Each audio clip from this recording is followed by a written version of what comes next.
Hello and welcome back to Vlada's Place. I'm a big fan of gloomy, rainy days.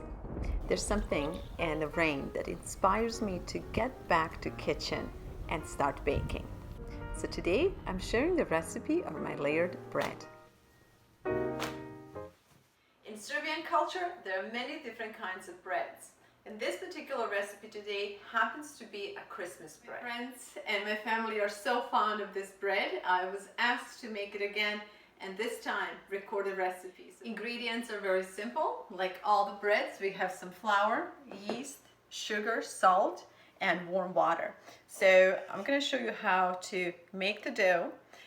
The key to this bread is not the dough itself, it's actually how we handle the dough.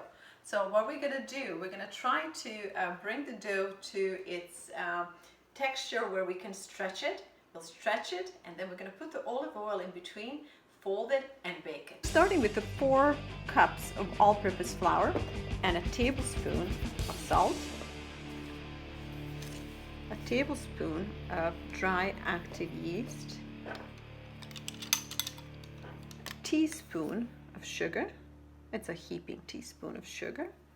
And then we're going to just bring the warm water into this. If you see, I have additional cup of flour on the side because we will need this additional flour to work the dough in. So normally I don't pre-measure water, but I would like to give you the recipe. So I'm going to go ahead and pre-measure the amount of water we use. And by the way, this is a lukewarm water. Let's go with the 1 cup first. Now let's add a half more. And again, we're going to take our time just to make sure that we get the right amount of water in this recipe. Usually I know how much water we need just by the feel of the dough, but that's not going to help some of you who are doing this for the first time. So I'll put another half cup. And so we're going to end up with the thin dough, which is what we want. As you see, a dough should give you some resistance, but your fingers should still be able to go through the dough. Okay. The key to making a good dough is just working it in. So I'm going to work on this dough for maybe about 4 to 5 minutes, just to make sure that all the flour and water are mixed really well. And then I'm going to start adding a little bit extra flour to form the dough and to make it into a nice consistency. Next thing is to finish up the dough. And before I do that, I'm going to clean my hand really well. And you just do this by adding a little bit extra flour on your hand. And just kind of scrape it like this. Do save all the dough. All this is good. Don't waste food. Our earth goes through enough to produce it for us, so all of this is edible, and it will be just part of the dough. So clean your hands really well, and now put a little bit more flour around the dish like this, and then you start bringing it all together. If you see what I'm doing, I'm going with my fingers around the dish, and I'm just bringing it all in. As you work, keep cleaning the dish, put a little bit more, and again, just use a little flour, add little by little, because what we don't want to do is to make our dough too hard. So as you see, I'm kind of testing the dough, watching if it's sticking to the bottom of the dish, or if it's actually see, as now it's pulling away from the bottom of the dish, which means it's just the right consistency. With this done, I'm going to take it out of the dish, and then I'm going to knead it a little bit more.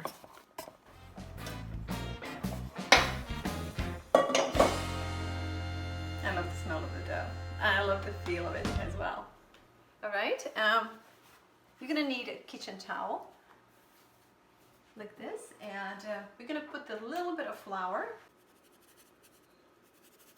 As I said, we're going to work on the dough a little bit more, and today I'm making 2 of these. I'm baking a bread for my neighbors and I'm gonna bake a bread for us, but I'm purposely splitting it in two because I wanna show you a recipe that's good enough for family of four. So once the dough comes out of the dish, you're just gonna work on it. And the key here is to combine and loosen up the texture of the dough. So the more you knead it, the better you will combine the flour and water, the yeast and sugar, and overall it improves the texture inside. And that's important because once we start stretching the dough, we will need that silkiness inside. Too much flour, just lots of love. Okay, I'm going to show you how to knead a bread so that you can keep it all coming to the center and looking nice on the other end. So the key here is you have a working hand and then you have a helping hand. And the working hand does all the work right in this section. So as I roll, you can tell I'm bringing the dough in. This helping hand is just rolling it to the position where this hand can roll it in. See? These little fingers here, they're just kind of keeping the dough in place, but all the action is happening right here. And if you practice that, you will be able to always have a nice dough on the outside and have everything nicely combined inside. So instead of doing this, which a lot of people do, I mean that's okay, it's perfectly fine. This somehow seems to work better. So you making this rotation, if you will.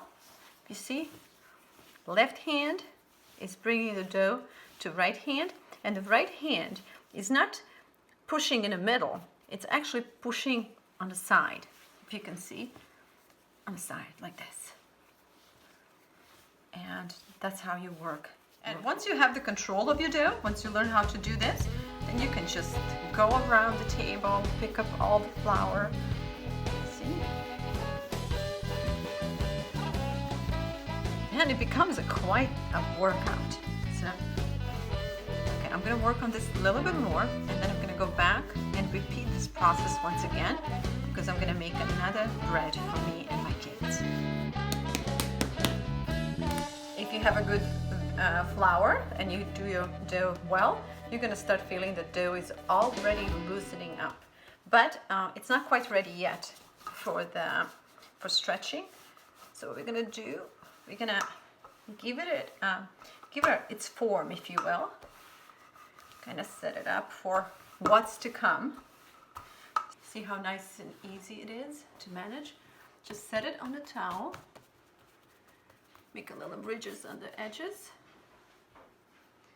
and pour some olive oil on it. And we're doing olive oil so that a dough does not form a crust.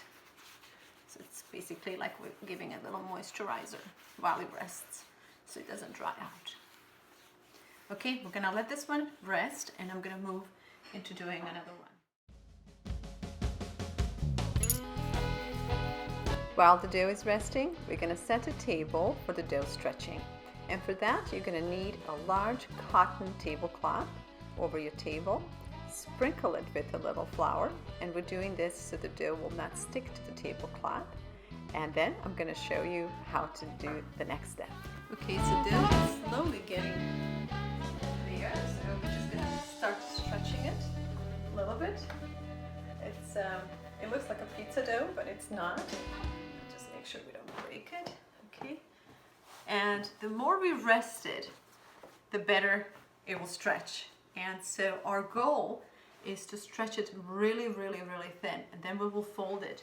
And that's what's gonna give us this layer texture of the bread. If you look closely, you're gonna see all these bubbles in the dough, which is really good. We have a lot of air captured in the dough, and that's what I want. One thing to keep in mind is that the temperature and the moisture are the key in making this dough.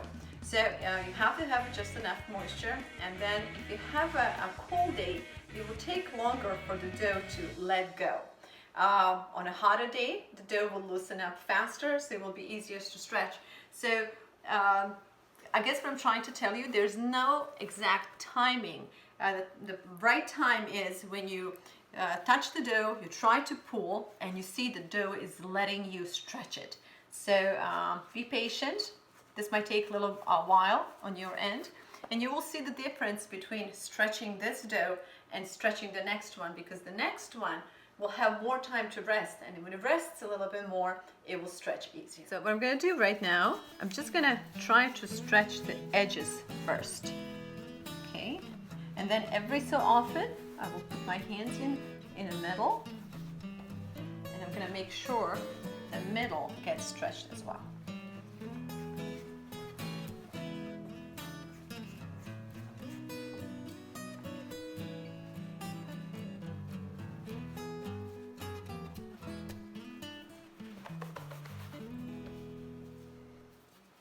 All right, and so we're almost done. And don't worry if you get holes like this. This is not a big deal, because once you fold the dough, this all will, come together, and it will be okay. So this particular recipe, again, is for the family of 4. So we're making small bread. Normally, when I do this for Christmas, I make a dough big enough to cover this whole table.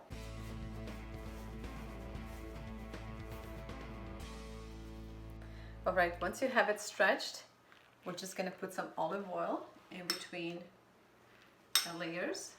So just give it a handsome amount of olive oil. So here's the fun part, and this is why we needed tablecloth.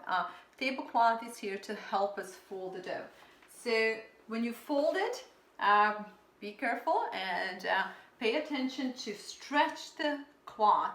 Just you kind of pushing away. As you grab it, push it away, have the control of the tablecloth like this, so that when you move, the dough will move with you. So here goes the first flip. All right, and we're gonna put a little bit more of olive oil in between, and then we'll fold it again.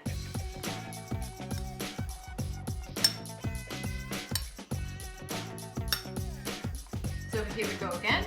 Grab your tablecloth well, and we're going to try to flip this at least halfway through the other flip. I might even go all the way.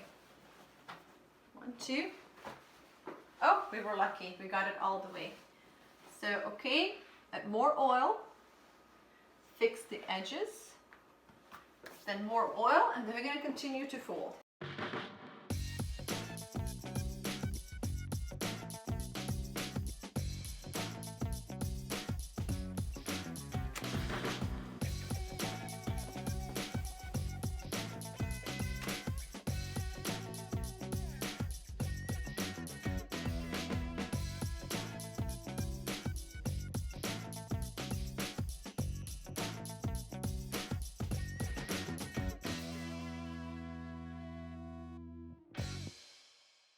So here it is. For these 2 breads, we used about a cup and maybe 1/3 of olive oil. So for those of you who watch this video and you're thinking, why in the world would I trouble myself with something like this when you can just go to the store and buy a loaf of bread? Well, the answer is doing things like this, it's good for you. It's good for your family. It's tasty, obviously. It's a kind of skill that it's worth practicing and learning, and it's most definitely kind of skill that's worth passing on onto your kids. So if you decide to put the apron on and get in the kitchen, make something. It doesn't have to be so complicated and elaborate, but go ahead and make something, because that is the key to bringing the warmth to your home. This ordinary day deserves our best. We're bringing out a gift from my 92-year-old friend, this beautiful tablecloth she made, and kids are setting a table that would fit the occasion. Before we sit down to eat, here are a couple of more tips on the bread. Allow bread to rise for about 15 to 20 minutes prior to baking it. Bake it on 350 for about 45 to 15 minutes to ensure that it's crunchy on outside and soft inside.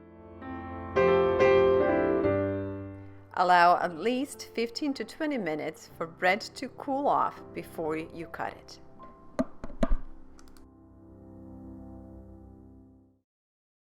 Now that we have our lunch, it's time to pack up some of this goodness and share it with our neighbors. We're packing some stuffed cabbage rolls, freshly baked bread, and our signature lemon cookies for my very spunky 75-year-old neighbor Joe and my dear 92-year-old friend Carl Margit.